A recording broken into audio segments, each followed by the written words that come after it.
Hello, my name's Joanne James and welcome to another tutorial from the Crafty Owl. Today I'm going to show you how to make another box using your envelope punch board from Stampin app and my new tool, Box Buster from the Crafty Owl.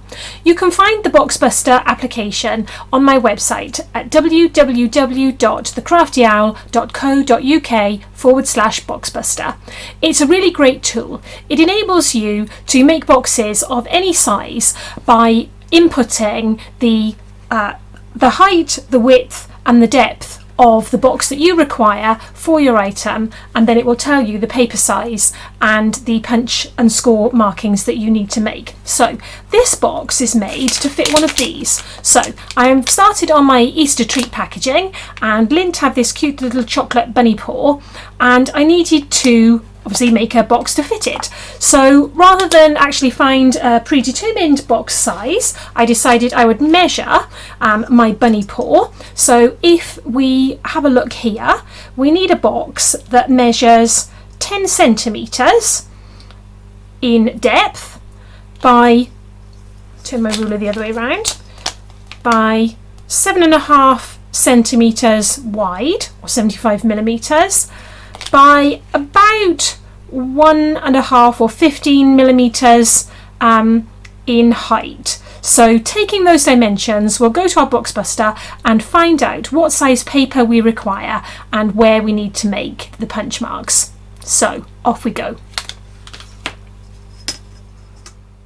So to calculate the paper size for the box that we require, we need to go to our Box Buster tool, which you can find at www.thecraftyowl.co.uk/boxbuster. We then need to ensure that our unit of measurement is correct, so it's millimeters for this project, and we need to input the box depth, width and height that we measured on our item. So the box depth was 100 millimeters, the box width needs to be 75 millimeters, and the box height needs to be 15 millimeters. And then you simply click on the calculate button, and it instantly tells us that the paper size that we require is 167 millimeters squared, and that we should make the first punch at 64 millimeters and the second punch at 85 millimeters. And if you look at the diagram over here, it shows you each time where those punch marks need to be. So you're measuring your first punch from the outer corner on the left to here using the measurement on your scoreboard. Then the second punch, your second side needs to be the opposing side, that's the second side to punch, and then your third side, and then your fourth side accordingly. So the Box Buster tells us that to make a box to fit our Lint chocolate bunny paw, we need to start off with a piece of paper that measures 167 millimeters. So I've pre-cut my piece of paper to 167 millimeters square. Today I'm using a piece of the Sweet Sorbet paper. This comes from the Sweet Sorbet pack that is free during Celebration this year for every spend of £45 or more. So that's what we're going to use for our box today. So having pre-cut our paper, we need to make our first punch at 64 millimeters. So we need to just simply put our paper into our envelope punch board. We need to move along and measure up to the 64 millimeter mark. So let's just move across like so, and we need to punch and then take our scoring tool and score. The second punch mark needs to be made at 85 millimeters. So we simply need to move our paper along to 85 millimeters, punch and score. Turn our paper through 180 degrees because it's a box on the opposing side and do exactly the same. So measure up the first punch marking to 64 millimeters, punch and score, and then move the paper along to 85 millimeters, punch and score. And then for the remaining two sides, we simply line up those score lines that we've already made, line up our second one to the score line we've already made, and punch and score. And that gives us our finished end. Again, turn through 180 degrees and do the same. Match this notch here to the score line you've made. Punch and score, move along, punch and score. And then essentially you have your paper template ready for your box. So all you need to do from here is take your paper snips and snip in these sides. And you can actually take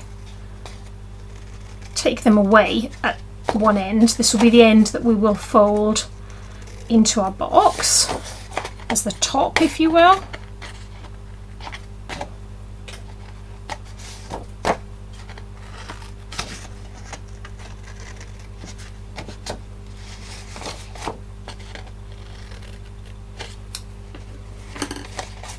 And then we simply need to fold all of the crease marks that we've made and attach our sticky strip like so.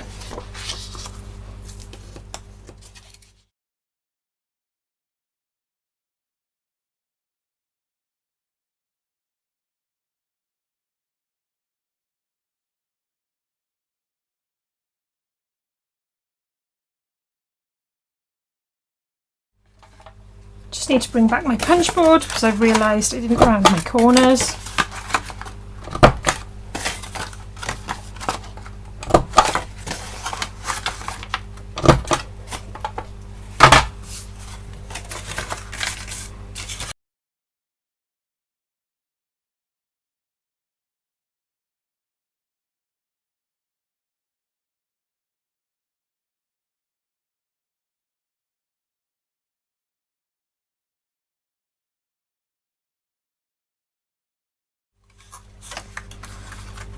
Once you've attached your sticky strip, you simply need to position your box. So place your bottom end uppermost, fold in the left side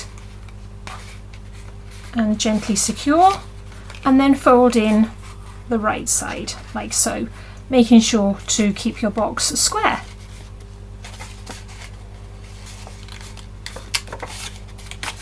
And there you have it.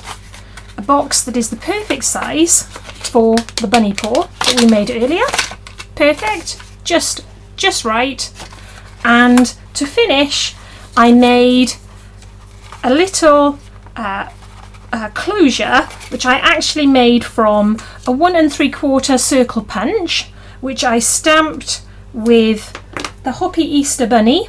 That's this bunny here from the Extra Spectacular stamp set.